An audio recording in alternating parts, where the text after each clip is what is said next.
This is useful for both second year and final year students, as this is only the introductory repetition for the final year students for recapitulating the topics, which is the modern tool in the hands of a modern structure. So, once you know a particular thing can be understood, can be taken up by means of using these type of techniques. So, let us take up these things in detail. Spectroscopy is the interaction of electromagnetic radiation with matter. This is all about the things. Earlier the chemists used to make use of the wet laboratory techniques. The wet laboratory techniques means different type of degradation techniques they use for determining the structure of an organic compound.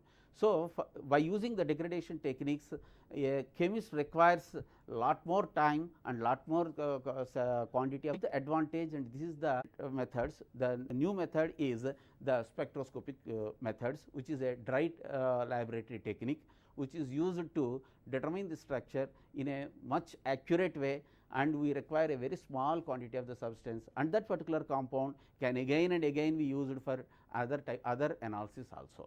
This is the beauty of this spectroscopy. Let us take up the step by step related to this spectroscopy. Let us think. As you can see on the screen, the definition of spectroscopy. Spectroscopy deals with the interaction of electromagnetic radiation with matter in the form of atomic or molecular. This interaction will result in the form of different type of electronic transitions or the rotational or the vibrational energy levels. This is all about the spectroscopy, and I will explain the same thing with regard to taking a flash video, and which will explain the electromagnetic radiation and other things. This I have taken from the Royal Society of Chemistry and all. This simple animations. This will explain how the electromagnetic radiation, as you can see on the picture, electromagnetic radiation consists of electric as well as the magnetic fields, both are travelling perpendicular to each other, and this is the way we use the electromagnetic radiation, and this electromagnetic radiation irradiates or the interacts with the substance, that is the particle, and once it absorbs the energy, this goes, the energy, after taking the energy, it goes from ground state to the excited state. This is all about the spectroscopy, a very simple way of spectroscopy. Let us take up these things in detail. As you can see, the interaction I explained, and then the electromagnetic radiation, and then the matter, and let us continue the same thing in detail. Spectroscopy is the study of interaction of electromagnetic radiation with matter, and this particular spectroscopy, let us take up in detail about these things. This can be mainly divided into two types. One is the absorption spectroscopy, the other one is the emission spectroscopy. In the absorption spectroscopy, the electrons that are present in the ground state goes into the, by means of absorbing energy, goes into the excited state. So, while absorbing energy, while going from ground state to excited state, it absorbs energy, that is called as the absorption spectroscopy. The other one is coming back from excited state to the ground state, and this is called as the emission spectroscopy. That is the main difference between the absorption spectroscopy and emission spectroscopy. As you can see on the animation, the excited electron will come down to the ground state by means of emitting some sort of energy h nu, and this energy is recorded in the form of a spectrum, that is called as an emission spectrum. This is an emission spectrum. So, I have explained the absorption spectroscopy and then the emission spectroscopy, and as you can see, this is the sample, this is the organic compound you have taken, and this particular organic compound, when it is interacted with the electromagnetic radiation, it gives different type of signals, and the main advantages I have, as I explained, this particular spectroscopy is a very small, less time consuming, very small quantity of sample is required, and again this particular sample can again and again be reused. This is a cost effective, though it requires lot more amount in at the start of the instrument purchase, but it will give you in the long run, it will give you a precise structure of the given organic molecule. And this is all about the simple electromagnetic radiation, we make use of this. And now, let us take up the next important topics related to this. What are the different type of the spectroscopic techniques which we make use of this? I told you as many as 4 different type of spectroscopic technique will decide. The first one is the nuclear magnetic resonance NMR spectroscopy. This one first we will discuss in detail about this particular one. The second one I am going to explain is the mass spectrometry. I told you, the first one is a spectroscopy, and the second one I am going to explain is the mass spectrometry. It is about the measurement. So, we call it as a spectrometry, not spectroscopy. The third one which I am going to give a brief discussion about the IR spectroscopy, infrared spectroscopy. And this is the fourth one we are going to discuss is the electronic spectroscopy, or you may call it as ultraviolet and visible spectroscopy. And these are the 4 different type of techniques we make use of to determine the structure of an unknown organic compound. And now, let us take up these things. What are the different type of advantages we are going to get from this? I told you this particular technique, not a single technique can be useful to determine the entire structure of the organic compound.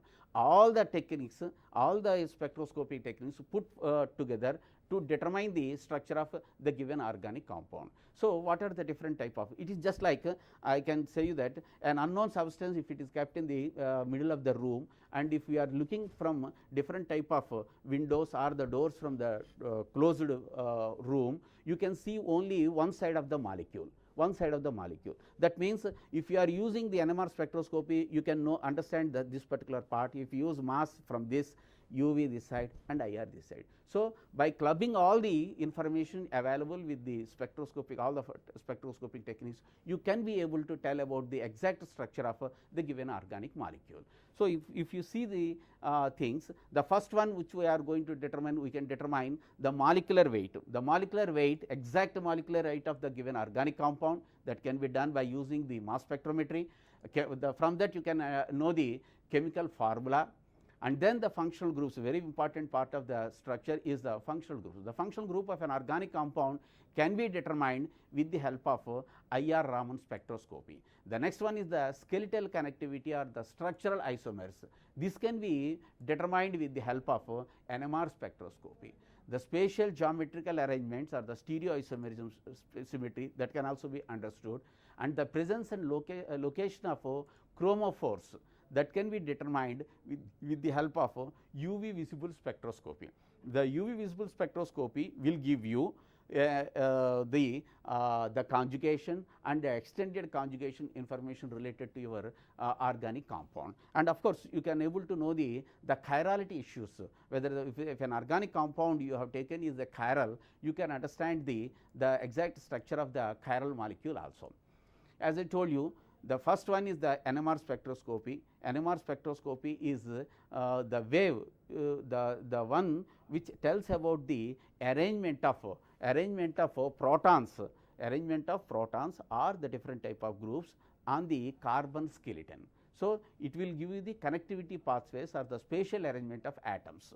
This is about the NMR spectroscopy. The next one is the mass spectrometry, which measures the exact molecular weight to a decimal of 0.000 something you can get, very exact molecular weight you can determine, and most fundamental useful for unknowns. An unknown organic compound can be determined by using the NMR spectroscopy and the mass spectrometry. Of course, the mass spectrometry also gives the controllable fragmentation parts. This fragmentation will give you lot of information related to the different type of groups that are attached to that particular molecule.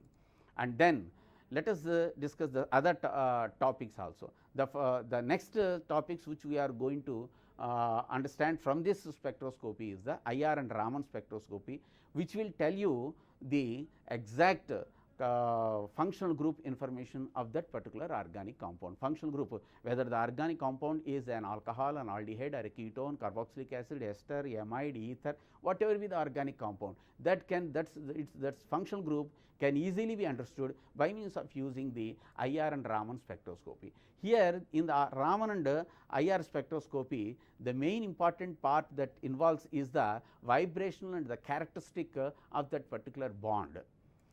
And the last one which we are going to take up is the UV spectroscopy, which can tell about the conjugation or the multiple bonds information, and this provides the entire information related to that particular organic compound. It is not that these are the only 4 spectroscopic techniques that are available. Of course, there are so many other different type of spectroscopic techniques are also available, which can give you an advanced or the complicated complex structure can be determined. But here in this degree level, we are going to study these 4 different type of techniques: UV, IR, NMR and mass spectrometry. These are the 4 different type of techniques we will understand in this second and final year topics. And we have been taking up the things. I told you this particular part, the electromagnetic spectrum. This is a very important key one which will give you information related to that particular part. Electromagnetic spectrum, as you can see on the screen, there you can find different type of regions available. We will make use of each and every available region for a particular spectroscopic technique.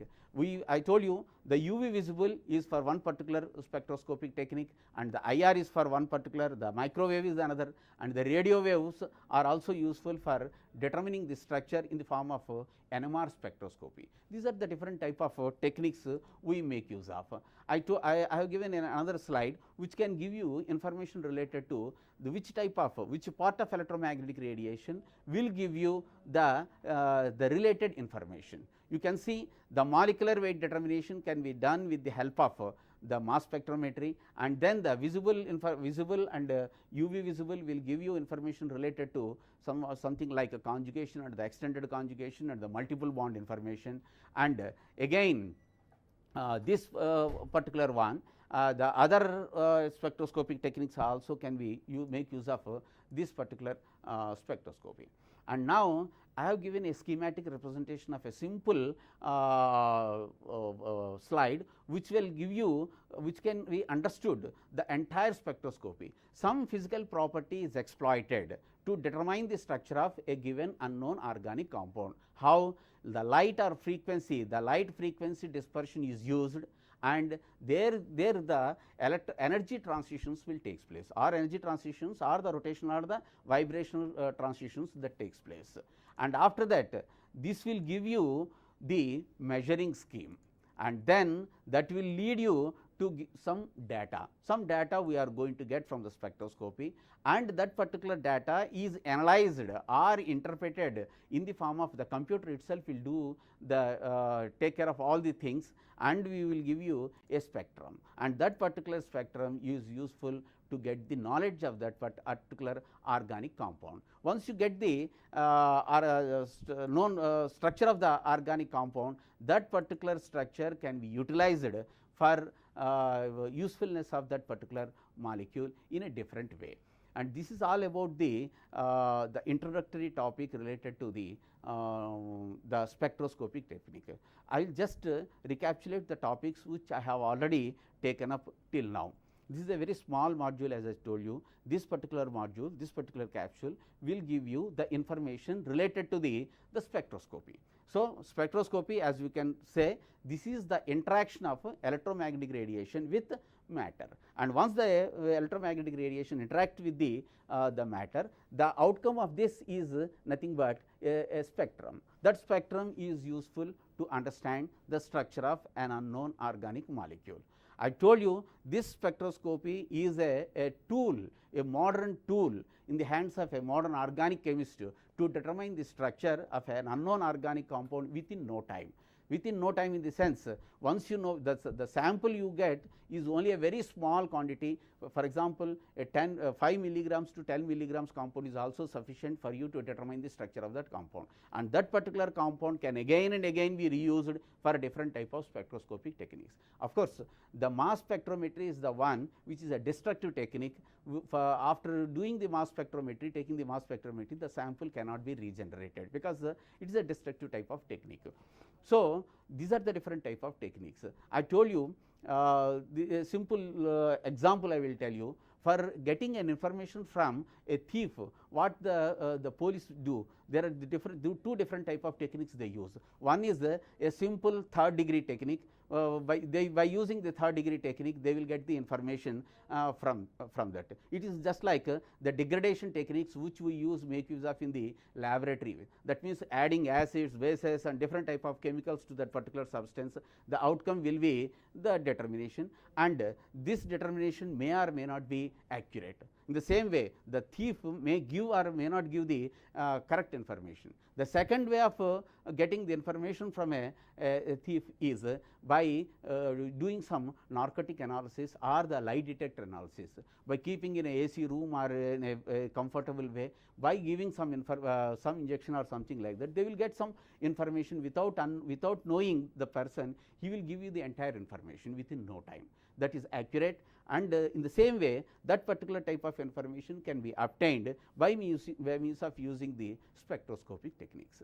So, students, this particular video is only a curtain raiser to understand the or to introduce you the spectroscopic techniques, different type of things that are available and which you are going to learn in second and final years.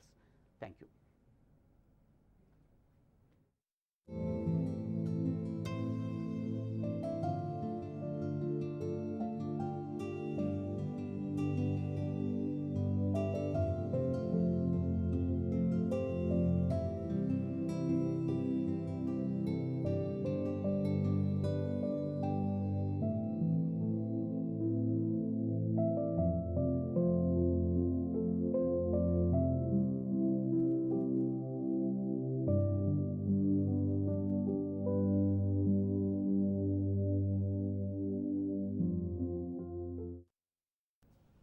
Students, now I am going to explain the molecular spectroscopy.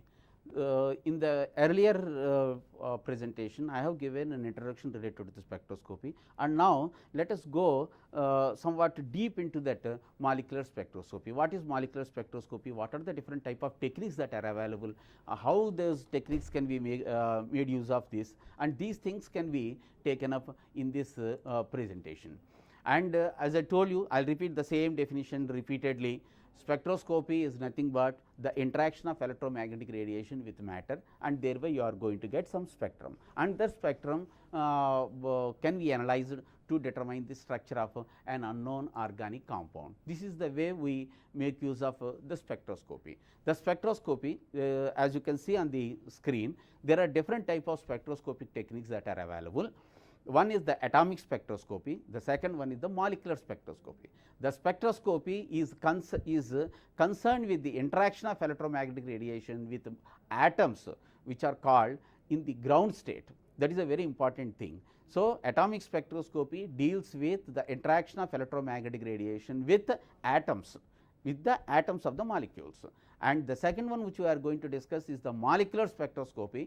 Here the electromagnetic radiation interacts with the molecules. This is the difference between these two, atomic spectroscopy and molecular spectroscopy. In the molecular spectroscopy, these interactions will make you will make the rotational and vibrational energy levels in addition to electronic transitions. This is about the atomic spectroscopy and then the molecular spectroscopy. And the molecular spectroscopy refers to the field of looking at molecules using electromagnetic radiation. So, we are understanding the structure of the molecule by means of using the molecular spectroscopy. This technique is used both to detect and to manipulate and to understand the molecules. This information obtained from molecular spectroscopy relates to the energy levels and the shapes and charge densities of the molecules. This is all about the molecular spectroscopy. I will explain the spectroscopy in two different ways. In the earlier capsule also I have explained the absorption spectroscopy and the emission spectroscopy. Absorption spectroscopy is related to the absorption of energy. By means of absorbing energy, the electrons that are present in the ground state will absorb energy, go to the excited state, and this is while absorbing energy it gives some sort of spectrum, and that particular spectrum is called as a absorption spectrum. This absorption spectrum looks like black bands on bright background. This is like bright black bands on bright background. The other one, the emission spectroscopy, will give you bright lines on the dark background. This is the only difference between these two things. And now absorption spectroscopy, as we can know, this is related to the IR and UV spectroscopy. The emission spectroscopy is the technique that is used for after absorbing energy, the electrons that are present in the higher energy state will come down to the ground state by means of emitting energy. While emitting energy, the spectrum that is observed, that is taken, is called as an emission spectrum, and the difference of energy between these two levels will give you the spectrum, the emission spectrum. And the emission spectrum, as I told you, is a bright lines on the dark background, the contrary to the absorption spectrum. And each element will give you a unique emission spectrum. And let us take up the third type of spectroscopy, and this particular spectroscopy is a scattering spectroscopy. This is more or less related to the Raman spectroscopy, which you are going to learn in your second year topics also. And here in this particular video animation, I will try to explain the interaction of electromagnetic radiation with the molecule. As you can see in the animation, I told you this animation I have taken from Royal Society of Chemistry website. It is a free source. You can also view a lot more things the same way. Here, as you can see on the screen, the h nu is the energy, the electromagnetic radiation we are passing on to the molecule, and by means of taking that particular energy, and here you can see three different type of things on the screen: electronic spectroscopy, vibrational spectroscopy, and the rotational spectroscopy.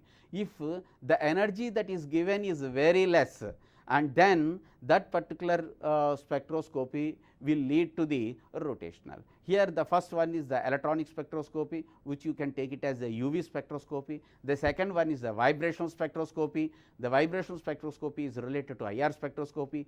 The rotational spectroscopy is related to the Raman spectroscopy and all these things. In the left hand side, you can see the electromagnetic spectrum. We will make use of different type of energy levels of this electromagnetic spectrum to get that particular spectrum in detail. And now I will explain this particular one. You see, these are the different type of energy levels, types of molecular spectra. This molecular spectra is a pure rotational spectra. The second one is the vibrational rotational spectra. The third one is the electronic spectra. Let us take up the first rotational spectra. And here the rotational spectra, it make use of very low energy from the electromagnetic radiation, that is the microwaves. Microwaves causes the rotation among the particular molecule, and it will lead you to this type of spectrum, and that particular spectrum may be a Raman spectroscopy. We will make use of far infrared and microwave for this rotational spectroscopy. And the second one which we are going to discuss is the vibrational rotational spectra. Here in this vibrational rotational spectra, which can also be called as infrared spectroscopy, here by means of using the infrared region of the electromagnetic radiation, you see we are using the infrared, that is the near infrared region, and we are using that particular region to get the vibrational motions, and that will give you the IR spectroscopy. The third one which I am going to take up is the electronic band spectra, which you can call it as this particular spectroscopy can be called as UV spectroscopy. Here as you can see, the ultraviolet light or the visible light, when it falls on the molecule, it causes the electronic transitions to take place. That means the electrons that are present in the lower energy level will jump into the higher energy levels, and this is the ultraviolet and visible UV visible spectroscopy. So we have taken up a brief animation to explain the rotational spectroscopy, and then the vibrational spectroscopy, and the third one is the electronic spectroscopy. So these are the three different type of things which we have taken up with the help of a small animation. Let us take up these things in detail about the molecular spectroscopy. I told you there is there are certain other type of spectroscopic techniques also available. One of such is ESR, electron spin resonance ESR. It involves the change in the direction of the resultant spin in the presence of magnetic field, absorption of radiation in presence of magnetic field, and that will give you the electronic spin. How the electronic spin of that particular compound can be understood with the help of ESR. The second type of spectroscopic technique, NMR, nuclear magnetic resonance, it will tell you about the structure of the exact the arrangement of protons or different type of groups on the carbon skeleton, and this can be understood or this can be taken up by means of a very simple thing, absorption of nuclei in the magnetic field and passing the radio waves of the electromagnetic waves. The third one which I am going to explain is the rotational spectra, and this causes due to the far infrared and the microwave regions where you are going to get the rotational spectra, and the rotational spectra can also be of a Raman spectroscopy can be understood. The fourth one I am going to explain is the vibrational rotational spectra, and this vibrational rotational spectra arises when this particular energy related to the near infrared region is used, and then you are going to get the infrared spectrum. The fourth one which we are going to explain is the electronic spectra, which is by means of using the UV visible light, the electrons that are present in the lower energy level will go into the higher energy levels, absorbing energy, it goes to higher energy levels, and different type of electronic transitions will take place. And this particular electronic spectra I will take up in the next presentation, the UV visible spectroscopy. There you will get a lot more information related to this particular part in a better way. And the fifth one is nothing but the Raman spectroscopy again. And as you can see on the screen, these are the different type of common types of spectroscopic methods that are available.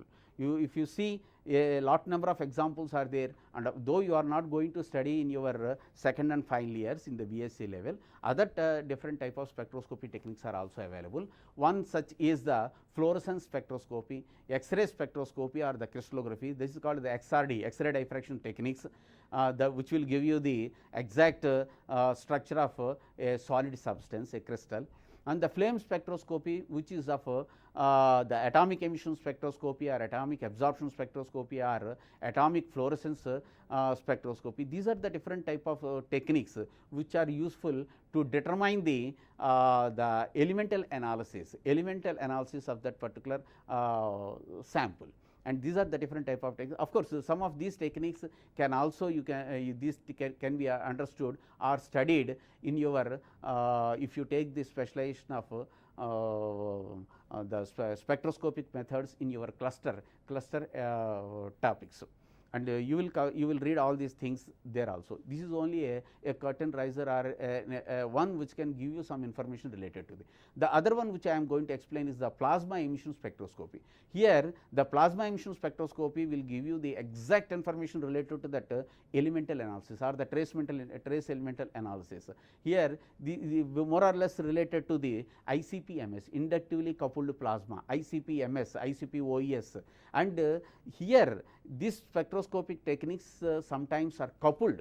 That means one spectroscopic technique is coupled with another spectroscopic technique to better understand the structure of a given substance in a better way, like ICP-MS.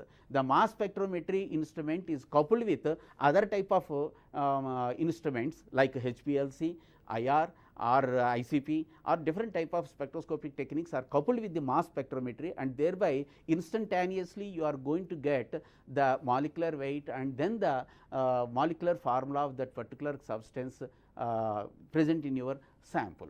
And spark or emission spectroscopy, UV visible spectroscopy, IR spectroscopy, Raman spectroscopy, NMR spectroscopy, photothermal spectroscopy, thermal infrared spectroscopy, and of course the mass spectrometry. These are the different type of spectroscopic techniques that are available. One thing you have to remember, my dear students, in all these spectroscopic techniques, the basic principle is same. The basic principle is interaction of electromagnetic radiation with the matter. That means, you are using the different energy levels of the electromagnetic radiation and you are interacting with the sample, and thereby you are getting the information.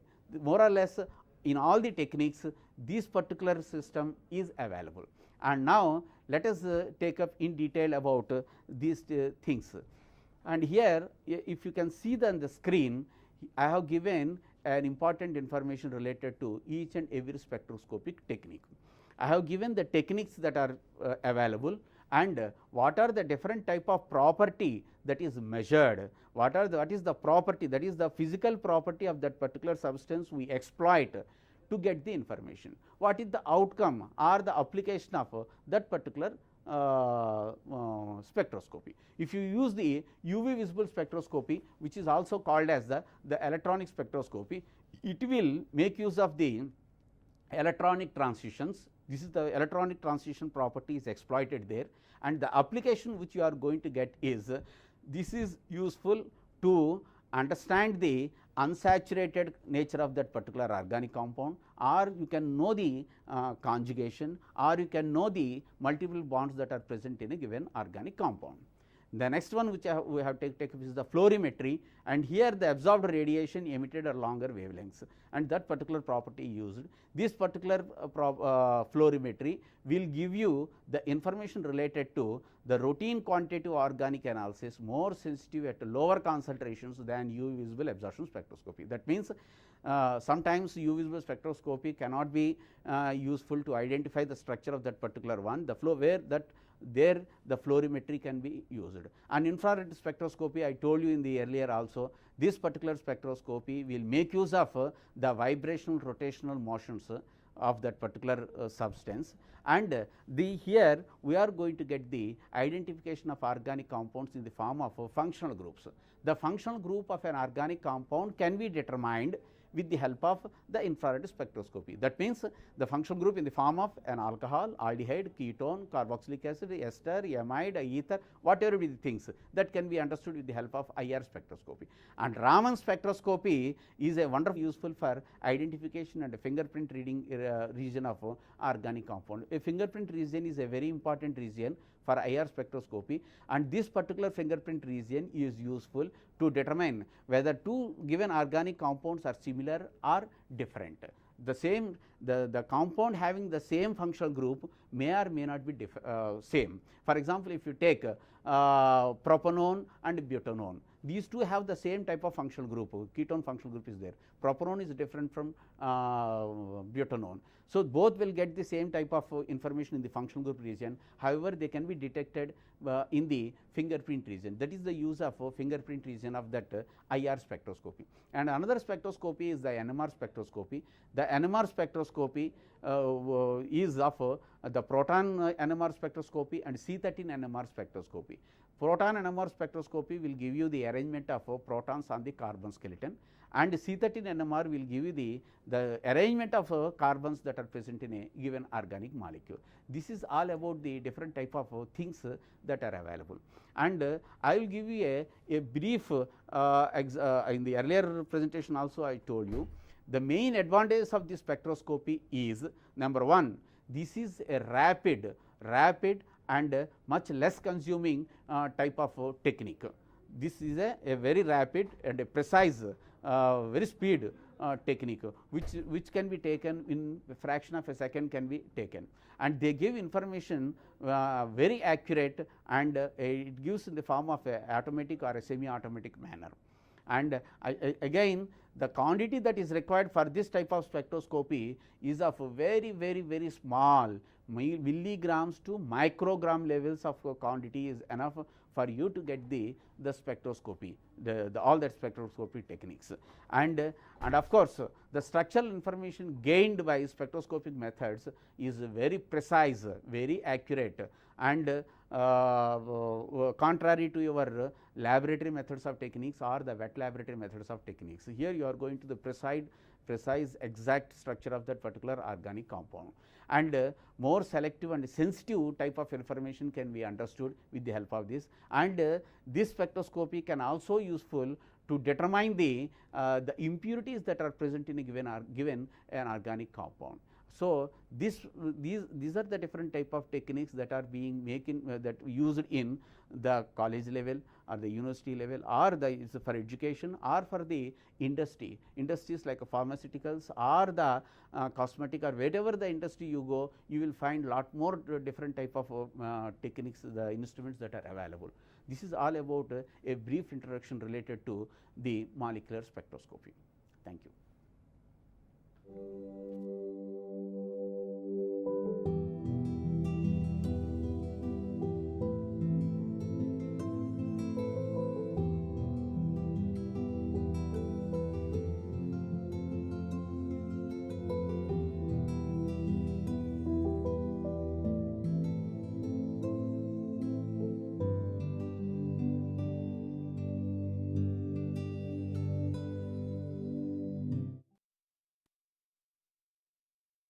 Students, and in this particular capsule, in this particular topic, I am going to explain the UV spectroscopy in a bit advanced way. So, I will touch upon the basic level of UV spectroscopy, and then the advanced topics of the UV spectroscopy,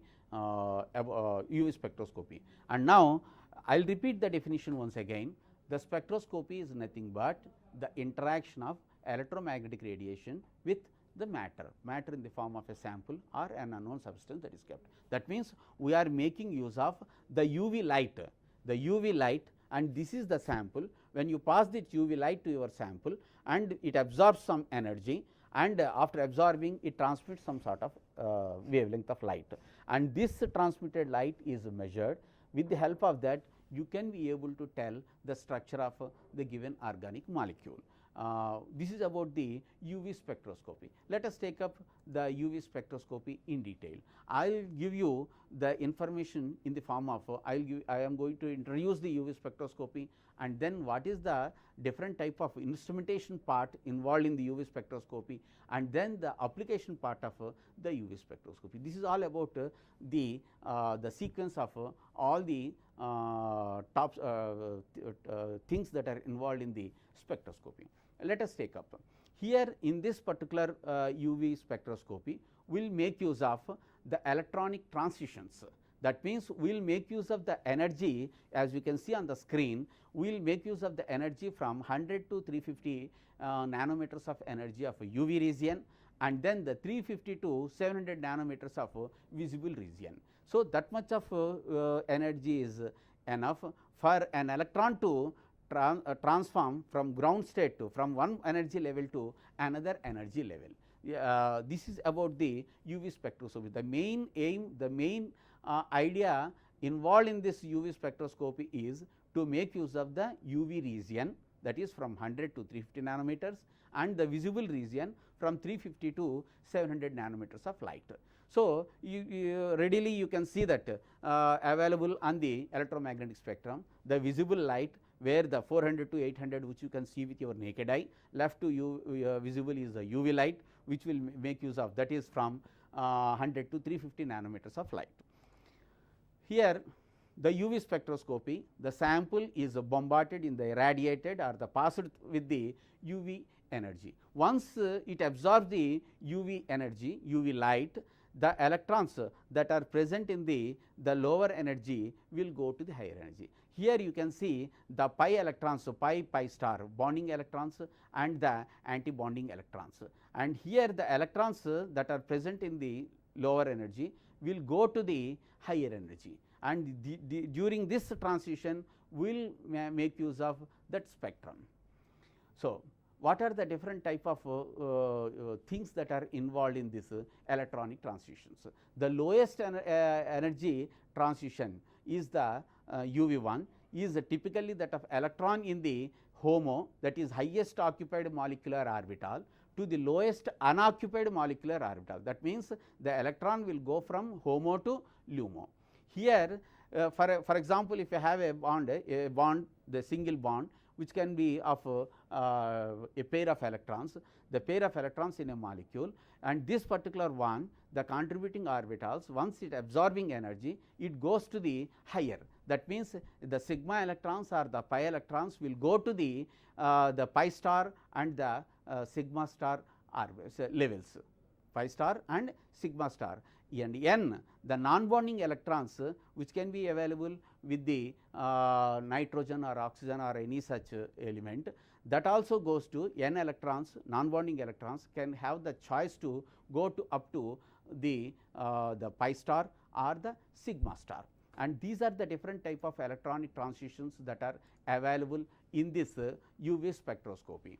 And in the UV spectroscopy, as I told you, different type of electronic transitions, that means the sigma can go to sigma electron can go to sigma star, the sigma bonding electron to sigma antibonding, and a pi electron can go to the pi star, that is a pi antibonding electron, and n electrons as you can see, these are the non bonding electrons, the lone pair of electrons that are available on the heteroatoms like oxygen, sulfur, nitrogen or any such, and these electrons have got the option to jump onto the pi star or the sigma star. These are the different type of levels that are available. You can see on the screen, these are the different type of observed electronic transitions.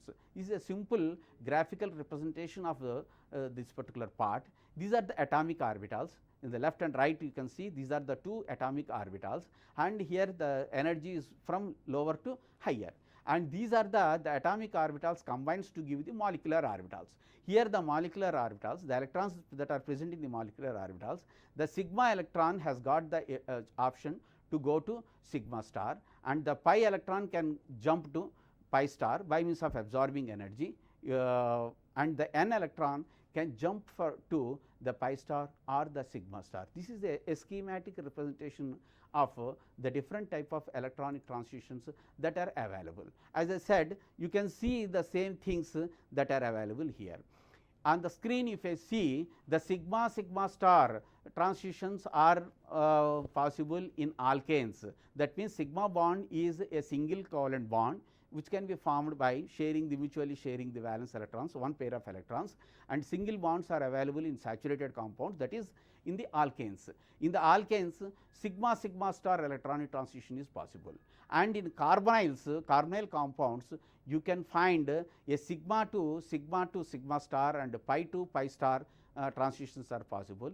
Unsaturated compounds where a pi bond is there, you can have the pi star electronic transitions, which are very important to understand, and n where the non bonding electrons that are available on oxygen, nitrogen, sulfur and halogens and the carbonyls even, you can have the electronic transition like n to sigma star and n to pi star. These are the available electronic transitions that are possible in the UV spectroscopy. That means once you make use of the UV light, the available UV light, it absorbs, the sample absorbs the UV light, and it can, these are the different type of electronic transitions that are possible. As you can see on the screen, here in the alkanes, the energy that is required, very high amount of energy is required, 150 nanometers. For carbonyls, this type, here also 170 nanometers of energy is required, and here also for the non bonding electrons to n to sigma star, here you require the energy that is less than 200 nanometers of energy, which is a very high amount of energy. For that you need to have the vacuum spectroscopy. That means vacuum is required, otherwise the oxygen that is present in the atmosphere will interfere with the transition, and thereby you will not get the exact reading. So for the samples having require energy less than 200 nanometers of wavelength of light, you need to have the determining the structure of unsaturated compounds having the conjugation or the extended conjugation, you make use of the normal UV spectroscopy, and the vacuum spectroscopy is a bit a different type of, which requires a lot of equipment and specialized equipment, and without using that particular, the other type of techniques can also be utilized to know the structure of these alkanes and other things also. And now there are different type of selection rules which are forbidden and which are acceptable for the UV spectroscopy. There is those things are called as selection rules. Not all transitions, I have given few electronic transitions in the previous slide. All the electronic transitions are not possible, and that can be governed with the help of selection rules. For example, an electron cannot change its spin quantum number during a transition that are called as a forbidden transition. The number of electrons that can be excited at one time, and the symmetric properties of the molecule, the symmetric properties of the electronic states, and these things are the forbidden electronic transitions. In the forbidden electronic transition of lights, one is for UV, the other one is for visible. For UV, deuterium lamp is used, and for visible, a tungsten lamp is used, and this is the source of light that is used for UV visible spectroscopy. And here is the monochromator, which makes the light to travel in only one particular wavelength, and this light travels through, there are two compartments, one is for sample, the other one is for reference. That means we are sample is the one for which we are going to determine the spectrum or to take the spectrum, and the reference is the substance. All the substance except the analyte is taken as a reference. Here the difference in the sample and the reference will be observed by detector. Here it detects and it amplifies the symbol as a signal, and it gives to the recorder, and you are going to get a spectrum like this. This is the simple spectrum, and this spectrum is governed by the very simple law, Beer-Lambert's law. This is the Beer-Lambert's law governs the absorbance and concentration related to this type of techniques, and this is about the instrumentation part. And here, as you can see, the source of light for UV is deuterium lamp, and for visible is tungsten lamp, and we use the splitter and all those things. I naught is the incident light, and I is the light that passes through the sample, and you will get I and I naught. There is a simple relationship between these two parameters, and that can be understood with the help of Beer-Lambert's law, which I will cover in the next slide. So, you can see here a simple cuvette is there. Cuvette has got cuvette is made up of plastic, glass or quartz.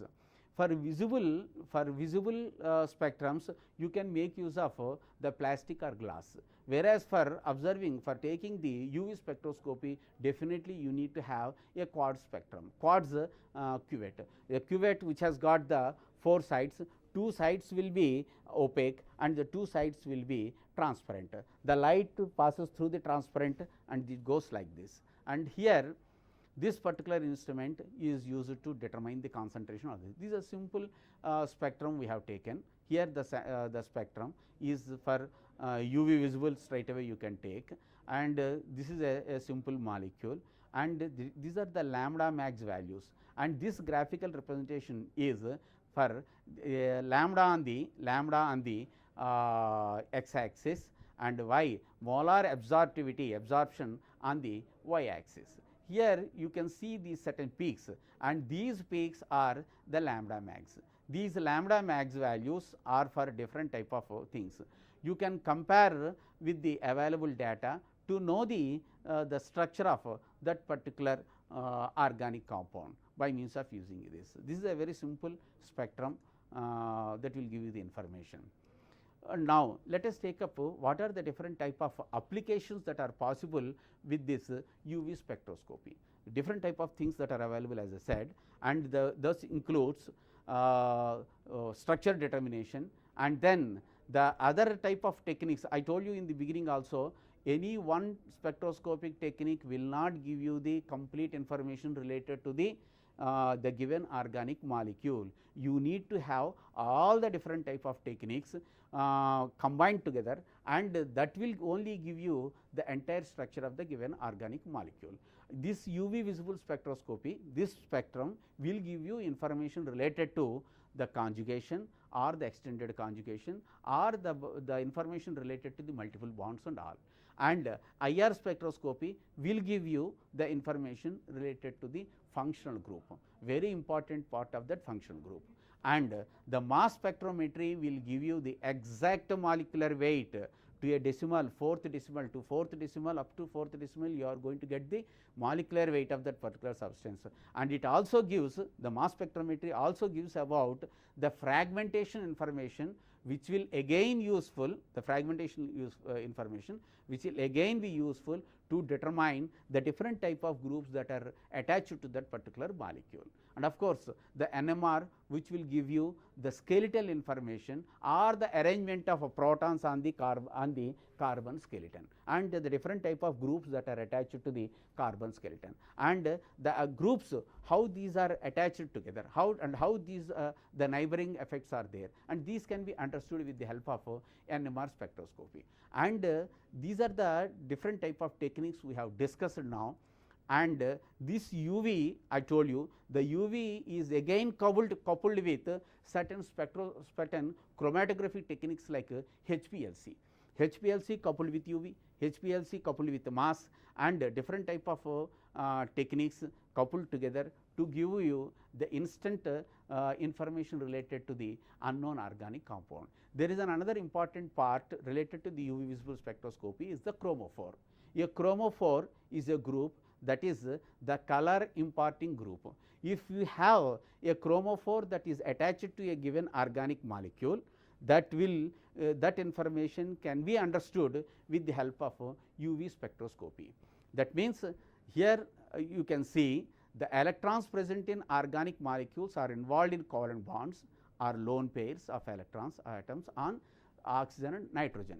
And these chromophores, color imparting groups, if there is any such group that is attached to that particular functional group or a molecule, that can be understood with the help of this UV spectroscopy. And again, there is another definition, oxochrome, that is also a very important thing. Oxochrome is color enhancing. Oxochrome itself does not give any impart color to that particular molecule. However, in presence of oxochrome, the intensity, the color intensity of the chromophore will enhance even more, and that can be understood and that can be determined with the help of UV visible spectroscopy. I have given few examples of different type of chromophores that are available. Alkanes, sigma star electronic transitions is available. I told you, for this we require the energy less than 200 nanometers. So, we need to have the vacuum UV spectroscopy. I told you, if the atmosphere is present, the oxygen will hinder the information related to the alkanes. And then alcohols, ethers, amines and sulfur compounds will give you n sigma star electronic transitions, and this also be of less than 200 nanometers.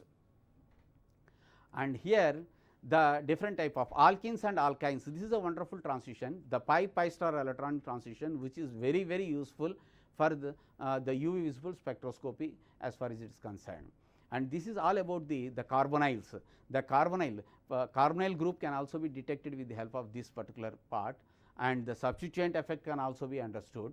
And this is a simple one which will give you different type of shifts. Suppose when one particular chromophore is added to that particular organic compound, this will cause different type of shifts. Bathochromic shift, it will shift towards longer wavelength, that means towards right. If a group that increases the lambda max value, that is called as the red shift, also called as bathochromic shift. The next one is the blue shift, hypsochromic shift. These are two related to the lambda max values. And of course, there are two other shifts, that is hyperchromic shift and hypochromic shift. These are related to the intensity of that absorptivity, molar absorptivity, and this is all about the UV visible spectroscopic technique. And just in a nutshell, I will try to repeat the things in a quicker way, students. This I have explained the UV spectroscopy, and this particular UV spectroscopy will make use of the radiation from 100 to 350 nanometers of wavelength of light we will make use of, and always the UV spectroscopy is studied along with the visible spectroscopy, that is from 350 to 700 nanometers wavelength of light. And this UV spectroscopy is useful to determine one particular part of the structure, that is about the conjugation, extended conjugation, or the information related to the chromophores, and again related to the oxochromes. This is all about the UV spectroscopy. Thank you.